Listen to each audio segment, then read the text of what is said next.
Hey everybody, it's Kelly. Welcome back to another episode of Ask a Therapist. Currently there's a bill in Florida that is causing a lot of trouble. And I want to talk to you a little bit about it because I was there in the Senate Appropriations Committee when a lot of this stuff was discussed, and there's a lot of misinformation about it. I want to explain it to you so those of you in Florida or in other states that are proposing bills like this understand what's happening.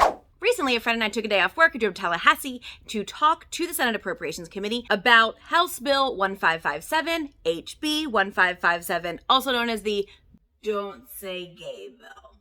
There seems to be a lot of misinformation about this, and I understand why. On one side, we have proponents of the bill who are claiming things like, if you don't want this bill, then you're probably a groomer. And on the other side, we have people who are saying this opens the door to things that are unspeakable as far as the pressure and the amount of uncertainty it puts on the queer community. What I'm also reading and hearing a lot right now are people who are proponents of the bill who are saying, ridiculous, if you call it the Don't Say Gay bill, you obviously haven't read it. It's only 7 pages long. Why don't you go ahead and read it? I've read it. I was also there for the entirety of the Senate Appropriations Committee discussion about it when it was open to public question. What you see come out of the Capitol where it's actually voted or not voted to go to the governor's desk, that is not open for public questioning or for public response. What I went to was. There's a lot that happened during that time, and if you have watched this channel for any length of time, you will understand that I was not in favor of this bill. I would never be in favor of anything that calls out a certain group of people in our society and eliminates our ability to talk about them in public. Of course, people who are against this bill don't actually think it says the words, you can't say gay. That is the most common thing that I hear people saying against people like me. Online forums, I hear it verbally in conversations around me. Oh, I bet they didn't even read the bill. Oh, this woke group doesn't even want to read anything. They just want to make things bigger than they actually are. No, actually, we just want to not be singled out unnecessarily. Here's some facts for you about Florida education. Number 1, it is not permissible to talk about sex acts to K through 3rd grade as per the standards of Florida public education. In those standards, it does outline what is expected for age-appropriate instruction about sex, specifically heterosexual sex, for each grade level. It does not specifically designate whether or not sex is between a man and a woman or not. So that's number 1. It is already addressed in the standards. It is not specifically calling out sexual orientation or gender identity. It does not. But the words that are used do actually accommodate that if you do not believe that sexual orientation or gender identity is somehow a gateway to perversion. Another thing that you need to understand is in the bill, it does outline specifically instructional. Now, teachers have to submit their lesson plans to department heads, and there are curriculums that you pull your lesson plans from that outline the things that you can teach and the things that you can't teach. Basically, it's helping kids to be able to have all of the knowledge they need to build the next year onto all the knowledge they need, okay? This is the way most educations in most states work. So basically, if you take the law for exactly what it says, you can't submit lesson plans that talk about sexual orientation or gender identity for K through 3. And after that, you can in an age-appropriate way. There's another caveat in the bill that no one's really talking about, and I don't know if it's because maybe, like some people are saying, not everyone has read it, or maybe it's because of the way it's sort of tucked in there. But the caveat in there where it says age appropriateness, it also expects the Florida Department of Education to determine what is age appropriate. Now, the leader of the Florida Department of Education has said that he does not believe that same-sex marriage should be legal.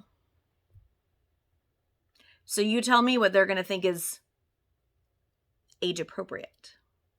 Proponents of the bill really like to say it's just because we want the parents to be able to tell their kids what they want to tell them when it's okay for them to know. I have also heard many people say things like, I don't want my kindergartner or first grader knowing that 2 women can get married because it's very confusing for them. Hold up. It's not confusing for the child. It's confusing for you. The term gay marriage is not a thing. There's no such thing as gay marriage. It's just marriage, okay? We need to stop using that term, same-sex marriage, gay marriage. It's just marriage. It is marriage under the law, just like any other marriage under the law is, in which both spouses are afforded the same rights and roles and privileges and responsibilities that any other marriage has. It's marriage. That's it. If you explain marriage to your child, they should understand what marriage is. It shouldn't confuse them unless you, as a parent, are making a big deal out of it, or you as a parent are uncomfortable with it. That's where the problem is. So basically, this law is making it easier for homophobia to be allowed. Even in passing this bill, we have now said that the majority of people who are lawmakers in the state of Florida are actually okay with the possibility that there may be parents teaching their kids to continue homophobia. There are lawmakers who are okay with parents teaching their kids that gay is weird and that two women together is not okay. Why would we be okay with parents teaching their kids that? I'm all for parent rights, but it also is absolutely inappropriate and irresponsible for us to pretend like saying the parents have all the rights actually protects children. Because in some cases it doesn't. And anybody who works with children knows that.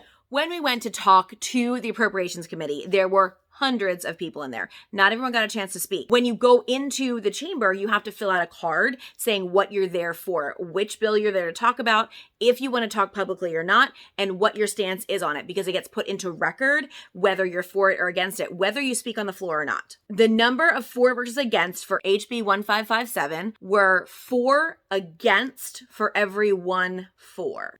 And it still passed. There were teens there talking about themselves and about friends of theirs who would be impacted by this bill. Some teachers saying in their classroom was the only place that some of the kids felt safe. And other people, medical professionals, saying that this is developmentally inappropriate to take away a kid's safe space to talk about things. Originally in the bill was the expectation on a school level, if a kid comes out to you, you have to inform their parents. There were also numerous proposals for amendments to this bill that would change it from just singling out sexual orientation or gender identity and saying that any sexual activity should not be talked about. Which is what people keep saying, right? Is you shouldn't talk about sex with kids anyway. That's what the spokesperson for the governor of Florida has said. She has said people who want this bill to go away must be groomers, because those are the only people who would not be okay with this bill. People who believe that argument are equating sexual identity and sexual orientation to actual sex. Someone's sexual orientation is not about the act of sex. And if that's where you go with it, if you see someone who's gay or you see someone who's a lesbian and you immediately start thinking about who they are sleeping with and how it's happening, how the parts work, or whatever you want to say about it, that is not what that identity is all about. I don't know about you, but when I see a couple, my first thought is not about what they're doing when they're together in their together time.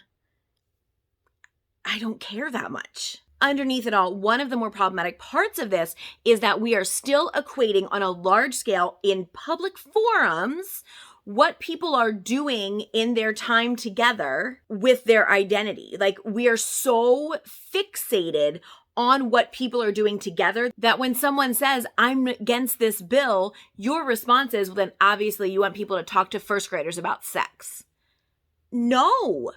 I don't want people, besides parents, to talk to first graders about sex. I want people to talk to first graders about keep your hands to yourself. I want them to talk to them about consent in an age-appropriate way. We should always be giving kids autonomy of their bodies and understanding and respect for their words, their yeses, their nos, their needs. We should always be respecting that in children. And if you're not, I don't know, read a parenting book, I guess. Because most of you were not able to see or hear this, I'm going to go ahead and read my statement to the Senate Appropriations Committee. Hi, my name is Kelly Minter. I'm a licensed mental health counselor in Northeast Florida. My private practice specializes in therapy for the LGBTQIA+ community, and I'm also a queer woman. You don't know how long it took me to be able to say that out loud and be okay with it. Not because I'm embarrassed, but because I was raised in a time where it was not okay to tell people who I really am. I often wonder about where I would be now if teachers and leaders and lawmakers and mentors let me know that it was okay to be me.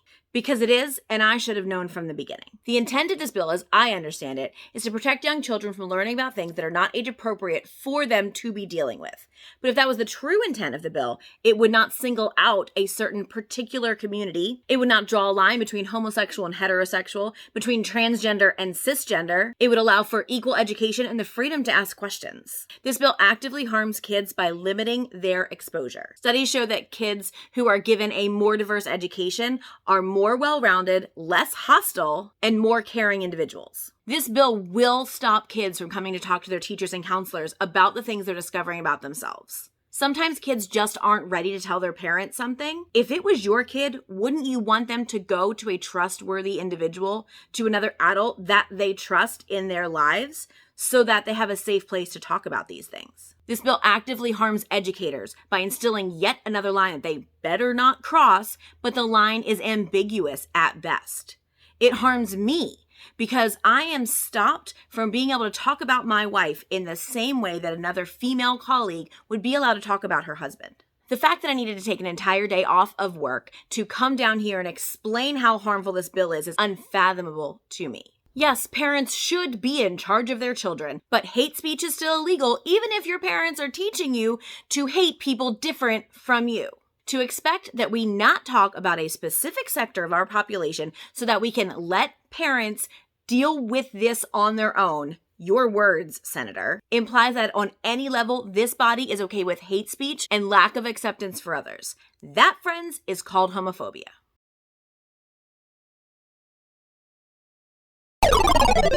How this affects you if you are not in Florida. There are multiple states that are currently dealing with different versions of this bill. There's one state actually that in it has a caveat saying that if a teacher is married to someone of the same gender, they are not allowed to talk about it. They're just not allowed to speak about their spouse. I'd envision some lawsuits there. I don't know. Who knows, right? That's it for today. Thank you so much for being here. I hope you learned something and that this is a little clearer to you. If you want to get a little bit deeper into this, I would suggest you check out this video right here, and I will see you all next week. Until then, take care of yourselves and each other.